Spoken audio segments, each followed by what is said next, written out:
Okay, तो ये हमारा 12th चैप्टर है क्लास 10th साइंस का। और इस चैप्टर का नाम है इलेक्ट्रिसिटी। सबसे पहले मैं आपको हमेशा ही हर चैप्टर के टॉपिक के बारे में कुछ चीज़ें बताता हूँ जो ही बहुत ज़्यादा इंपॉर्टेंट होती है, ताकि आप पूरे चैप्टर में क्या पढ़ने वाले हो आपके माइंड में क्लियर होनी चाहिए, है ना। देखो, दो वर्ड है, एक है हमारे पास करंट, है ना, और एक वर्ड है इलेक्ट्रिसिटी, है ना। इन दोनों वर्ड में देखो डिफरेंस होता है। करंट मतलब क्या होता है? करंट मतलब होता है एग्जैक्टली इसका एटिमोलॉजिकली मीनिंग होती है कि फ्लो, है ना। करंट मतलब होता है फ्लो, फ्लो ऑफ एनीथिंग।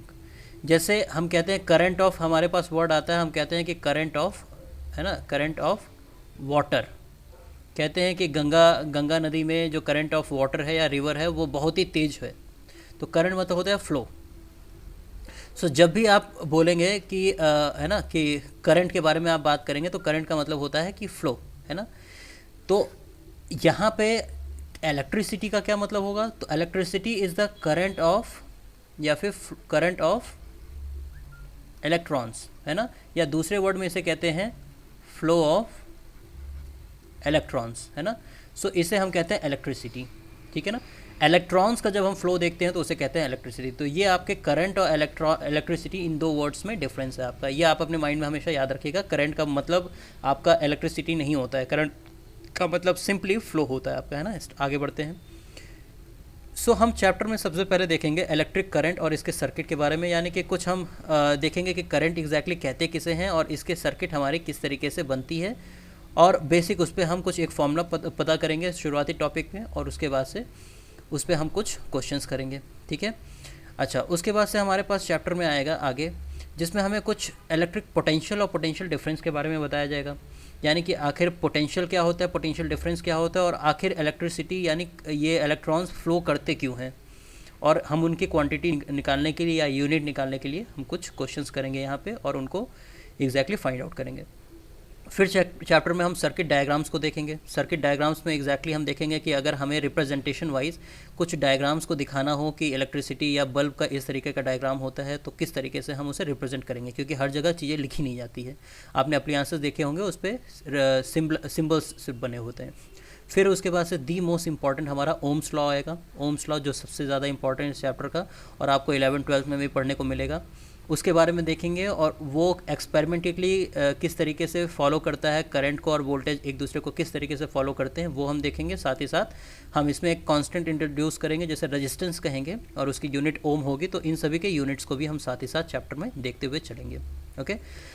फिर चैप्टर में आगे बढ़ने के साथ हमारे पास कुछ फैक्टर्स आएंगे जिस पे हमारा रेजिस्टेंस जो है वो डिपेंड करता होगा। उन फैक्टर्स को देखेंगे कि भाई इन फैक्टर्स को चेंज करने पे रेजिस्टेंस जो है वो बढ़ता है या घटता है। इनसे रिलेटेड हम कुछ क्वेश्चंस करेंगे, और अलग अलग मटेरियल्स देखेंगे। जैसे हमारे घर में कॉपर अक्सर आप सुनते होंगे, एलुमिनियम अक्सर आप सुनते होंगे कि इनकी वायरिंग्स होती हैं, इनके वायर्स होते हैं, तो ऐसा क्यों होता है, इसके बारे में हम देखेंगे, राइट। और इनसे रिलेटेड हम कुछ क्वेश्चंस करेंगे कि किसी भी, अगर हमने लेंथ बढ़ा दिया किसी वायर की या फिर विड्थ बढ़ा दिया, तो उसके कारण से रेजिस्टेंस पे कैसे डिफरेंसेस आती हैं। फिर चैप्टर हमारा resistance of a system of resistors, यानी कम्बिनेशंस हम देखेंगे, जो आपने पहले भी देखा होगा, लेकिन अभी हम इसे और डीप में देखेंगे।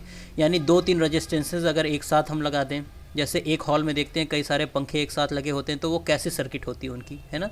अभी दीपावली गई है, दीपावली में कई सारे अगर लड़ियाँ लगानी होती हैं हमें, है ना, जिसमें आपके इलेक्ट्रिसिटीज़ होती हैं, आप रोशनी करने के लिए लगाते हो, तो वो सीरीज़ में कनेक्टेड होती हैं या पैरेलल में कनेक्टेड होती हैं। तो ये कम्बिनेशन ऑफ रेजिस्टेंस उसके बाद हम चैप्टर्स में देखने वाले हैं। फिर इनसे रिलेटेड हम सर्किट के क्वेश्चंस करेंगे कि एक सर्किट में अगर ये रेजिस्टेंस यूज़ होते हैं तो किस तरीके से होते हैं, तो जिसमें हम सीरीज़ और ये आगे हमारा रेजिस्टेंस इन पैरेलल, तो इनको हम चैप्टर में आगे हम देखेंगे। उसके बाद से हम इनके कारण से डिस्ट्रीब्यूशंस देखेंगे कि अलग अलग कंडीशन में अगर रेजिस्टेंसेस को लगाए गए हैं तो उसके कारण से डिस्ट्रीब्यूशन वोल्टेज का, इलेक्ट्रिसिटी का कैसे होता है। फिर हम चैप्टर में देखेंगे हीटिंग इफेक्ट। हीटिंग इफेक्ट मतलब कभी कभी अगर आप एक वायर में देखते हो कि करंट कंटिन्यूसली फ्लो हो रहा है, तो वो वायर हीट कर जाता है, और कभी कभी तो जल ही जाती है। तो कुछ अप्लायंसेस जो होती हैं वो बहुत ज़्यादा इलेक्ट्रिसिटी के कारण से जल जाती हैं। तो इनके बारे में भी हम देखेंगे कि कितना किसी का लिमिट होता है। जैसे 220 वोल्ट, या कभी कभी अप्लायंसेस आप खरीदते हो तो देखा होता है कि 500 वाट का है, तो इनका मतलब क्या होता है, फिर फाइनली इस चैप्टर में एट द एंड हम देखेंगे कि आखिर यूनिट किस तरीके से डिसाइड होती है। घरों में जैसे 2 एम्पियर करंट आता है, 3 एम्पियर करंट आता है, उसके अकॉर्डिंग से घरों में बोला जाता है कि आपका, जैसे इस समय कह रहे हैं कि 12 रुपये पर यूनिट हमारी बिजली हो गई है, तो उस यूनिट का क्या मतलब है ना, कैसे वो यूनिट कमर्शली कैलकुलेट होता है, यहाँ तक देखेंगे। और इसके साथ हमारा जो होगा चैप्टर क्या हो जाएगा, वो टोटली एंड हो जाएगा। तो इतनी चीज़ें हम पूरे चैप्टर में हम पढ़ने वाले हैं। मैंने आपको चैप्टर को शुरू करने से पहले मैं सारी चीज़ें इसलिए क्लियर आउट कर देता हूँ ताकि आपको ओवरऑल आपको पता हो कि चैप्टर में हम पढ़ेंगे क्या क्या और कितनी सारी चीज़ें हमारी चलने वाली। ओके, सो स्टार्ट करते हैं। हमने करंट देखा, करंट किसे कहते हैं और करंट और इलेक्ट्रिसिटी में क्या डिफरेंस होती है ये हमने देख लिया। अब देखते हैं इलेक्ट्रिक करंट और सर्किट के बारे में। देखो, अब आप देखो कि होता क्या है कि जनरली यहाँ पे अगर एक इलेक्ट्रॉन है ना, ये इलेक्ट्रॉन है, तो ये इलेक्ट्रॉन्स जो हैं वो इस जगह पे मान लो ज़्यादा है और इस जगह पे क्या है, इलेक्ट्रॉन्स आपके कम है ना। तो इस जगह से कंटिन्यूसली यहाँ पे इलेक्ट्रॉन्स क्या करेंगे, ये फ्लो होना स्टार्ट करेंगे, कंटिन्यूसली फ्लो करेंगे। तो इनको अपोज करते हुए इनके अगेंस्ट में कौन फ्लो करेगा, प्रोटॉन फ्लो करेगा। प्रोटॉन आपका पॉजिटिव होता है, प्रोटॉन आपका पॉजिटिव होता है, प्रोटॉन आपका पॉजिटिव होता है, तो ये अपोज में फ्लो कर रहा है। तो अगर एक सर्किट में लेट से कि इलेक्ट्रॉन्स इधर की तरफ फ्लो कर रहे हैं, ये इलेक्ट्रॉन का फ्लो है, तो प्रोटॉन किधर फ्लो करेंगे, प्रोटॉन इसके अपोजिट साइड में है ना फ्लो करेंगे, तो ये फ्लो हो जाएगा प्रोटॉन्स का। तो आपको हमेशा पूछा जाएगा कि भाई करंट किस डायरेक्शन में फ्लो हो रही है, तो जिस डायरेक्शन में इलेक्ट्रॉन फ्लो हो रहा होगा उसके ऑपोजिट डायरेक्शन में आपका प्रोटॉन फ्लो होता है। इन एक्चुअल प्रोटॉन फ्लो नहीं करता है, पर इलेक्ट्रॉन के फ्लो के कारण से हमें ऐसा लगता है कि प्रोटॉन्स कंटिन्यूसली फ्लो कर रहे हैं। ठीक है, तो ये हमारी कंडीशन आती है क्योंकि ये काफ़ी ज़्यादा वोलेटाइल होता है ना। सो मैं आपको 2 कंडीशंस देता हूँ यहाँ पे और आप उसमें बताएंगे मुझे कि किस तरफ किस डायरेक्शन में आपका। मैं उसके पहले आपको एक सर्किट भी बता देता हूँ। सर्किट क्या होता है, सर्किट एग्जैक्टली एक कम्बिनेशन होता है। कम्बिनेशन किस चीज़ का, जिसमें बल्ब होती है हमारे पास एक रेजिस्टेंस होता है, हमारे पास कुछ और डिवाइसेस हम लगाए होते हैं। तो मान लो ये हमने ऐसे एक बल्ब लगा दिया, इस तरह का रिप्रेजेंटेशन होता है एक बल्ब का। यहाँ पे हमने लेट से एक अमीटर लगा दिया। अमीटर क्या करता है, कितना ज़्यादा करंट फ्लो हो रहा है ये मेज़र करता है। और यहाँ पे हमने ऐसे है ना कि लेट से कि हमने कुछ लगाया है और वो बैटरी है, बैटरी मैं आपको बता नहीं रहा हूँ, यहाँ पे मैं लिख देता हूँ ये बैटरी है, और इस तरीके से मैंने सर्किट लगाई। अब मैं तुमसे ये बता रहा हूँ कि ये बैटरी जो है वो कंटिन्यूसली इलेक्ट्रॉन इधर के डायरेक्शन में फ्लो कर रही है। ये है आपका ए, ये है आपका बी, इस डायरेक्शन में इलेक्ट्रॉन फ्लो हो रहा है। तो आप लोग मुझे बताओ कि करंट किस डायरेक्शन में फ्लो हो रही होगी, यानी कि ए टू बी या B to A, A to B या फिर बी टू ए। फिर से बताइए, आपका आंसर है ए टू बी। और वेदांश आप बताइए। मैंने फिर से बताया, अभी यहाँ पे मैंने ये एक्सप्लेन करा कि जिस डायरेक्शन में इलेक्ट्रॉन फ्लो कर रहा होगा उसके ऑपोजिट डायरेक्शन में आपका करंट फ्लो हो रहा होगा। ठीक है, ठीक है। तो अगर इलेक्ट्रॉन हमारा इस डायरेक्शन में फ्लो हो रहा है तो ऑब्वियसली करंट किस डायरेक्शन में फ्लो हो रहा होगा, ऑपोजिट हो रहा होगा, इसके ऑपोजिट हो रहा होगा, इसके ऑपोजिट हो रहा होगा, है ना। क्योंकि प्रोटॉन के डायरेक्शन को हम फ्लो मतलब जो डायरेक्शन होता है, डायरेक्शन ऑफ करंट है ना, किससे डिसाइड होता है, करंट इज डिसाइडेड बाय किससे बताओ, decide by flow of proton. नहीं, प्रोटॉन, इलेक्ट्रॉन जिस डायरेक्शन में फ्लो करेगा उसके ऑपोजिट डायरेक्शन में प्रोटॉन फ्लो करेगा और उसी डायरेक्शन में करंट होगा। तो इसमें सही आंसर है बी टू ए। इलेक्ट्रॉन इधर था तो प्रोटॉन किधर होगा, इधर होगा, और इधर की तरफ करंट होगा। ये आपको क्लियर है इतनी बातें,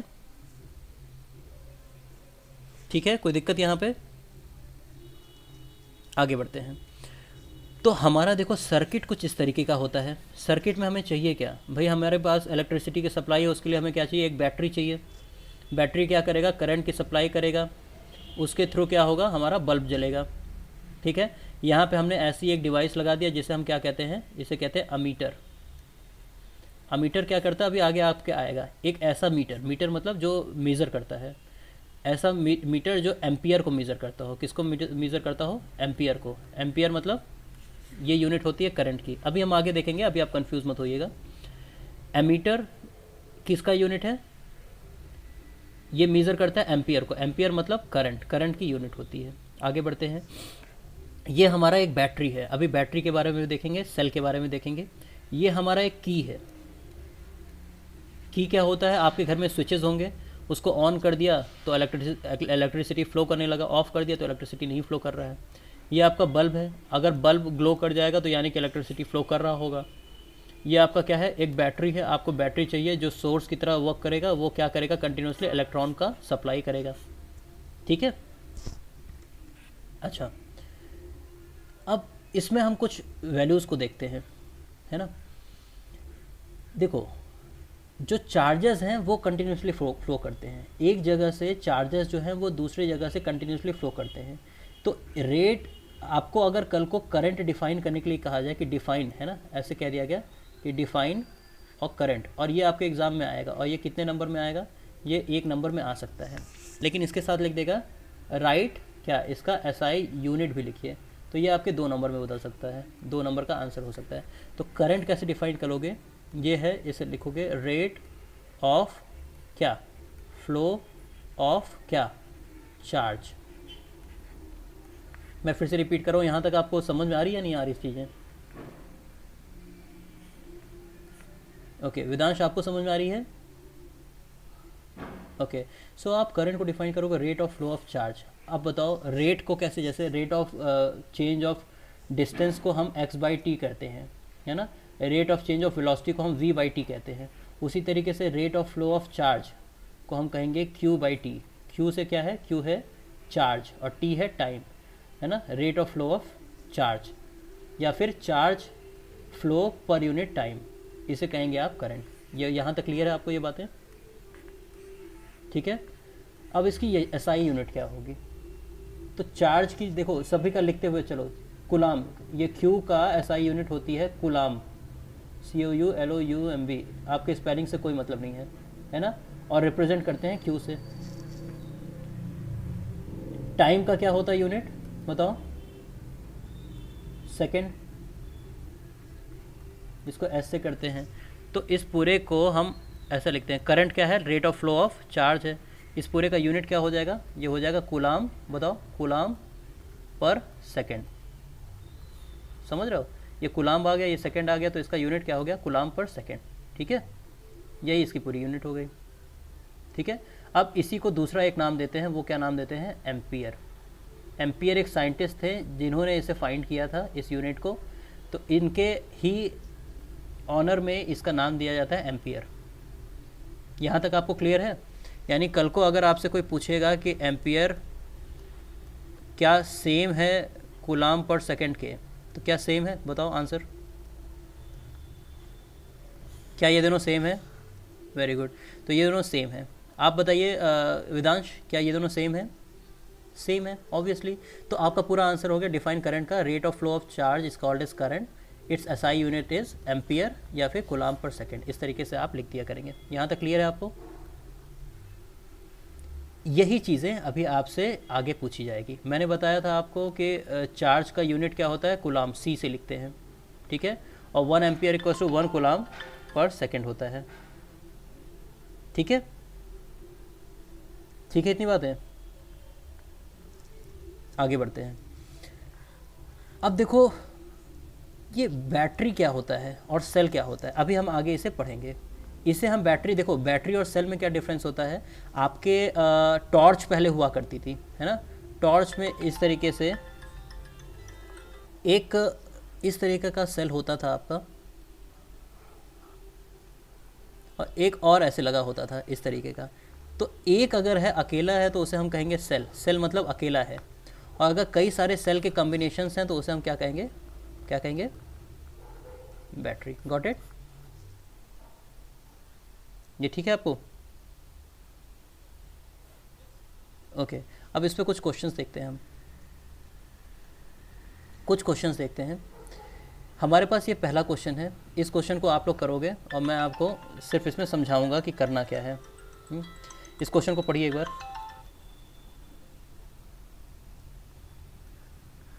आपको देखो ये सुनो, पहले ये बताओ, I equals to Q over का टी, ये फॉर्मूला तुम्हें याद करने का ट्रिक भी है, लेकिन ट्रिक से मत याद किया करो, लेकिन फिर भी बता देता हूँ। इसको दूसरे तरीके से हम क्यू लिख सकते हैं, Q equals to I T लिख सकते हैं।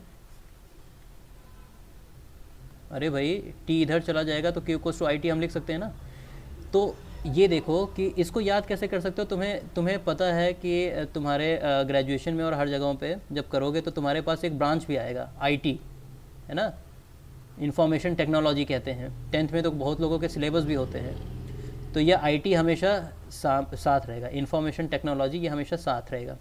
कई सारी कंपनीज होती है ना, गूगल और ये सारी क्या है, आईटी कंपनीज ही तो हैं, है ना। तो Q equals to I T, ये फॉर्मूला आपको हमेशा याद होना चाहिए। अब इससे रिलेटेड ये फॉर्मूला क्वेश्चन है, ये क्वेश्चन करो, फिर मैं तुम्हें बताऊंगा कि ये क्वेश्चन किया करना कैसे है और लिखते कैसे। इसको क्वेश्चन को करने के लिए मैं आपको 30 सेकेंड्स का टाइम देता हूँ, कीजिए।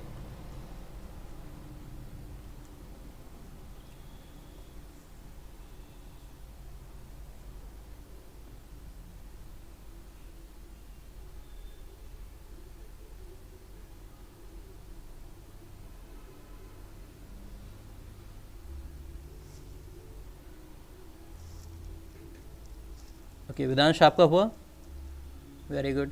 कैसे कैसे करा है बताइए, पहले स्वतंत्र आप बताइए। ओके, अब देखो मैं आपको एक बेसिक तरीका बता रहा हूँ कि एग्ज़ाम में किस तरीके से लिखना है, बोर्ड एग्जाम्स में। सबसे पहले जब भी सॉल्यूशन दे तो पहले आप गिवन लिखा करो। लेट से ये क्वेश्चन आपका 3 नंबर में है, कैसे मार्क्स मिलेंगे वो मैं बता रहा हूँ। गिवन लिखा, गिवन में क्या क्या गिवन था, आई गिवन था, आपने लिखा 0.5 एम्पियर, पूरा लिखना है। और टाइम था वो लिखा 10 मिनट, उसको आपने बदला तो ये क्या हो गया, 600 सेकेंड हो गया। और क्यू के सामने ऐसे कर देना क्वेश्चन मार्क। अब फॉर्मूला क्या है, Q equals to I into T हो जाएगा। आई को तुम वैल्यू यहाँ रखना, टी की वैल्यू रखना। फाइनली तुम्हारा आंसर आया 300 कूलाम। तो अब देखो इसमें मार्किंग कैसे होती है। अगर आपने ये गिवन सेक्शन प्रॉपरली लिखा है तो इस पर आपको 1 मार्क्स मिल जाएंगे। तो ये तो ज़रूर लिखना, भले क्वेश्चन सॉल्व कर पाना ना कर पाना। ये आपने फॉर्मूला सही से लिखा है ना, तो इस पर आपको 1 मार्क्स मिल जाएंगे। और आपने अगर पूरा आंसर कैलकुलेशन के बाद पूरा ये जो आंसर है ये सही से लाए हो, मतलब फॉर्मूला और कैलकुलेशन में 1 मार्क्स है, और ये आंसर सही से लाए हो लेकिन यूनिट भी प्रॉपरली लिखे हो तो 1 मार्क्स है। यूनिट नहीं लिखोगे तो आधा मार्क्स मिलेगा। तो यूनिट आपको लिखना होता है, ठीक है। आगे बढ़ते हैं। सो यहाँ पे 3 क्वेश्चंस हैं, इन क्वेश्चंस को आप अपने तरफ से करना कि इलेक्ट्रिक सर्किट का क्या मतलब होता है, यूनिट ऑफ करंट जो मैंने अभी बताया एम्पियर होता है, क्या होता है, calculate the number of electrons constituting 1 coulomb of charge, 1 coulomb में कितने नंबर ऑफ इलेक्ट्रॉन्स होते हैं। ये 3 क्वेश्चन आप अपने तरफ से करेंगे, ठीक है। आगे बढ़ते हैं। अब हम बात करते हैं इलेक्ट्रिक पोटेंशियल और पोटेंशियल डिफरेंस की, है ना।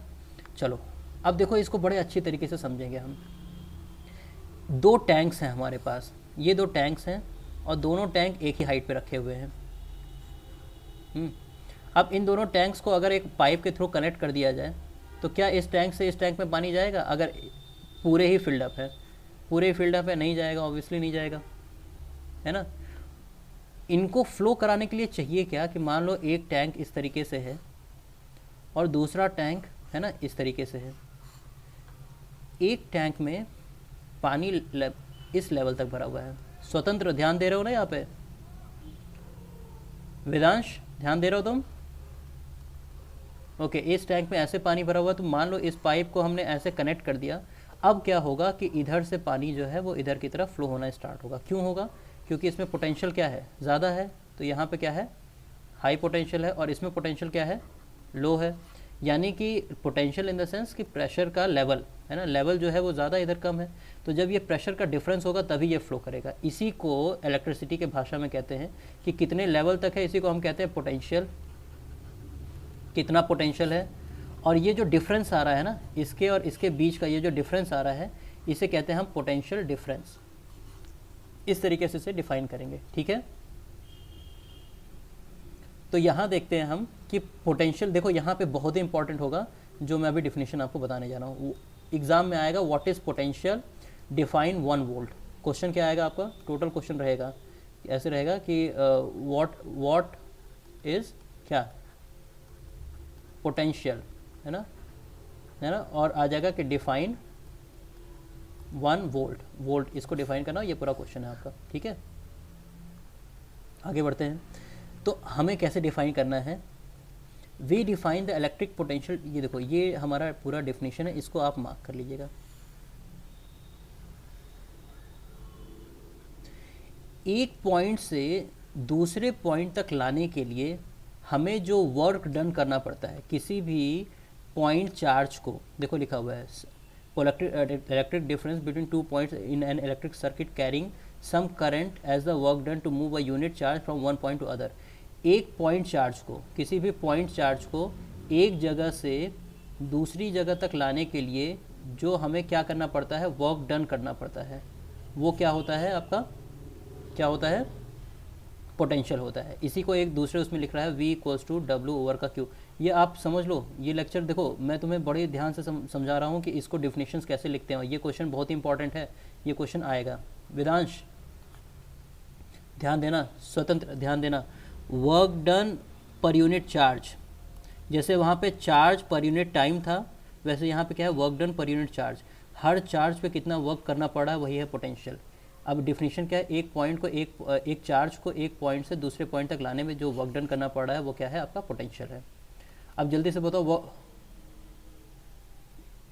डिराइव नहीं आएगा, डिराइव नहीं आएगा इसका। अभी जिस सेक्शन पे डिराइव आएगा वो मैं आपको बताऊंगा।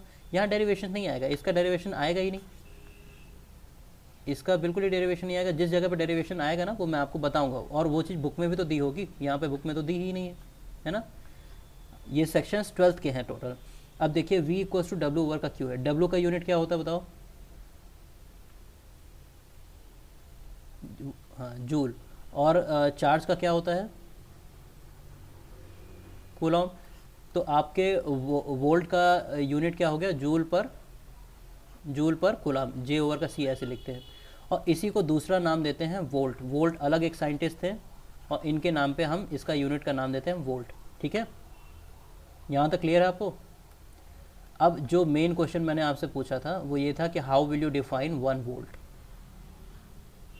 तो ये क्वेश्चन ये कई बार एग्जाम्स में आया हुआ है और इसको तो आप लोग मार्क कर लेना। 1 जूल, देखो यहाँ से 1 joule of the work is done to move a charge 1 coulomb from 1 point to other point, है ना। आप कैसे डिफाइन करोगे 1 वोल्ट को, ठीक है। तो 1 वोल्ट को कैसे डिफाइन करोगे, यहाँ से देखो 1 volt is the potential difference between 2 points in carrying a conductor when 1 joule of work is done to move a charge from 1 coulomb from 1 point to another point। इसको फिर से मैं बताता हूँ। 1 वोल्ट वो पोटेंशियल डिफरेंस है जब किसी 1 कूलॉम के चार्ज को एक पॉइंट से दूसरे पॉइंट तक ले जाने के लिए 1 जूल का वर्क करना पड़े। देखो V इक्वल्स टू क्या था, W ओवर का Q था, यही तो था। तो अगर W आपका 1 हो जाए और Q आपका 1 हो जाए तो वोल्ट कितना हो जाएगा, इसकी वैल्यू कितनी आ जाएगी बताओ। 1 ओवर का 1 यानी कि 1 आ जाएगी, यानी कि 1 वोल्ट इक्वल्स टू क्या हो जाएगा, when 1 joule of work is done in carrying a 1 Coulomb charge from 1 point to another point. ठीक है, what is 1 volt, 1 volt is the potential difference of carrying 1 Coulomb charge from 1 point to another point by doing 1 joule of work. तो किसी भी words में आप लिख सकते हो जिसमें 1 जूल वर्क लिख देना, 1 कूलॉम आप चार्ज लिख देना। ठीक है, यहाँ तक क्लियर है आपको। तो ये देखो बहुत ही इंपॉर्टेंट सेक्शन था और ज़्यादा हम नहीं करेंगे, थोड़ा सा ही करेंगे। और ये सेक्शन बहुत ही इंपॉर्टेंट था और ये आता है एग्जाम में, जो मैंने आपको बताया ये सेक्शन 1 वोल्ट कैसे डिफाइन करते हो, है ना। आगे देखो एक क्वेश्चन है हमारे पास, इस क्वेश्चन को मैं आपको 10 सेकेंड्स का टाइम दूंगा और इस क्वेश्चन को आप ट्राई कीजिए। और ये क्वेश्चन आपका 12.2, इसको ट्राई कीजिए और 10 सेकेंड्स का आपके पास टाइम है। ओके, तो इसका आंसर आ गया हमारा 24 जूल। इसमें कुछ था नहीं, आपको क्यू दे रखा है कितना 2C और आपको V दे रखा है तो आपको 12। तो Q इक्वल्स टू क्या, वर्क डन इक्वल्स टू क्या होता है, W equals to Q into V होता है। 2 इंटू 12 क्या आ गया 24 जूल। 24 जूल आपका टोटल आंसर आ गया, इस पर कोई दिक्कत ही नहीं है। ये आपके 2-3 क्वेश्चंस हैं जो आपके लिए करने के लिए दिया जाता है, इनको आप अपने सेक्शन अपने तरीके से करेंगे। कुछ भी हार्ड नहीं है, बेसिक सा है। वही देखो 1 वोल्ट को डिफाइन कर रहा है, what do you mean by 1 volt, है ना। ये सारी चीज़ें, name a device that helps maintain a potential difference across a conductor, इसको भी आप देखेंगे और क्वेश्चंस करेंगे आप इसके। ठीक है ना, जो दिक्कतें आएंगी आप पूछ सकते हैं। ओके, अब थोड़ा सा बात करते हैं हम सर्किट डायग्राम की, और बस ये सिंबल्स देखेंगे और यहाँ तक ही आज हम इस लेक्चर में करेंगे, जिसमें सर्किट डायग्राम देख करके बंद कर देंगे। ओम्स लॉ के सेक्शन को हम कल देखेंगे। सर्किट डायग्राम देखो क्या है हमारे पास, क्या है कभी कभी वायर्स आते हैं तो वायर्स पे हमारा क्या है ना कि ऐसे डायरेक्टली सारी चीज़ लिखी नहीं होगी कि ये बैटरी है, ये वायर का ऐसा कनेक्शन है वैसा कनेक्शन है, ये सिंबल वाइज सारी चीज़ें चलती हैं, है ना। जैसे रोड पे नहीं रहता है कि इस तरीके से है और ऐसे करके है और ऐसे करके ऐसे बनाया है ना, ऐसा सिंबल है, इस तरीके से है और ऐसे से करके है और इस पे ऐसे क्रॉस लिखा हुआ है, इसका क्या मतलब है बताओ। रोड्स पे जब जलाते, हाँ डू नॉट ड्रिंक, इसका मतलब है कि भैया पी करके मत चलाओ, डू नॉट ड्रिंक, तो ये सिंबल में लिखा होता है। ऐसे यहाँ पे भी ना सिंबल्स में सारी चीज़ें होती हैं। तो अब देखो, मैंने अब आपको बता दिया, अगर आप एक सेल को शो करते हो तो आप सिंपल ऐसे कर दो और ऐसे कर दो, जिसमें ये बड़ा वाला जो साइड है वो पॉजिटिव दिखाता है, छोटा वाला निगेटिव दिखाता है। लेकिन अगर आप एक बैटरी को दिखाते हो तो बड़ा छोटा बड़ा छोटा बड़ा छोटा ऐसे कई सारे आप दिखा सकते हो, कितने भी दिखा सकते हो, जिसमें ये आपका पॉजिटिव होगा, ये आपका नेगेटिव होगा, यानी हमेशा ही करंट जो है वो पॉजिटिव साइड से निकलेगी, इधर से निकलेगी। अगर ऐसे मैं सर्किट बना दूँ तो इस तरीके से करंट जाएगी और वो अंतर आकर के ऐसे ख़त्म होगी। तो ये आपका ये बैटरी का सेल का था और ये आपका बैटरी का कनेक्शन है। अगर आप स्विच को देखते हो तो ओपन और क्लोज दो होता है, अगर आपका ऐसे करके ऐसे बना दोगे ये ओपन हो जाएगा, मतलब आपका ऑफ, जैसे स्विच है ना, पंखा बंद हो गया, लेकिन अगर इसी में आप बीच में ऐसे करके बना दोगे तो ये ऑन हो जाएगा, यानी की जो है आपका ऑन हो गया है, स्विच ऑन हो गया है। अगला है वायर जॉइंट का, मतलब ऐसे है और यहाँ पे आकर के ये वायर जो है वो इससे जुड़ गया है। लेकिन अगर हमारा इस तरीके से एक वायर है और ऐसे करके मैंने ऐसे कर दिया, यानी कि ये दोनों वायर एक दूसरे के ऊपर तो गए हुए हैं लेकिन एक दूसरे से टच नहीं हुए हैं। एक मान लो ज़मीन से, लेट से कि एक मान लो 6 फीट पे है एक वायर, है ना, और एक है करीबन 8 फीट पे, तो हमें 2 डायमेंशनल पेज में ही दिखाना है, तो हमने ऐसे करके और ऐसे करके ऐसे कर दिया, यानी कि नीचे वाला नीचे से गया हुआ है, ये दूसरा ये बी वायर ऊपर है, हाँ, तो ब्रिज की तरीके से है। गुड। अगला है इलेक्ट्रिक बल्ब, मैंने आपको बता ही दिया है, ऐसे करके बना देते हैं, ये इलेक्ट्रिक बल्ब का सिंबल होता है। एक है रजिस्टर, रजिस्टर हम आगे पढ़ेंगे क्या होता है, लेकिन रजिस्टर कुछ ऐसे ही है और काम भी वही करता है, जैसे आपके रोड्स पे स्पीड ब्रेकर होता है वही काम ये भी करता है। जैसे स्पीड आपके किसका क्या कंट्रोल करता है, आपके स्पीड को कंट्रोल करता है, स्पीड मतलब करंट को कंट्रोल करता है, और यहाँ पे इसे रेजिस्टेंस करते हैं, रेजिस्टेंस भी क्या कंट्रोल करता है आपका, क्या कंट्रोल करता है आपका, करंट को कंट्रोल करता है ना, यहाँ पे ये इलेक्ट्रिसिटी के करंट को कंट्रोल करता है। ठीक है, स्वतंत्र, ठीक है यहाँ तक। ओके, अब वेरिएबल रेजिस्टेंस है कि यार कभी कभी हमें अलग अलग तरीके से रेजिस्टेंस बनाना पड़े, जिसे रियोस्टेट भी कहते हैं। तो कभी कभी हमने इस तरह का स्पीड ब्रेकर लगा दिया कि किसी में हम चाहें तो इतना बना लें उसी को, किसी में हम चाहें तो उसे और बढ़ा करके इतना बना लें, और किसी में हम चाहें तो उसे छोटा करके ऐसे कर लें। तो उसे इस तरीके से शो करते हैं, ऐसे हमने करा और उस पर ऐसे कर दिया, ये रियोस्टेट को दिखाने का साइन होता है। और यहाँ पे 2 डिवाइसेस हैं, अमीटर और वोल्ट मीटर। अमीटर क्या मेज़र करता है, करंट को, और वोल्ट मीटर क्या मेज़र करता है, आपके वोल्टेज को। ठीक है,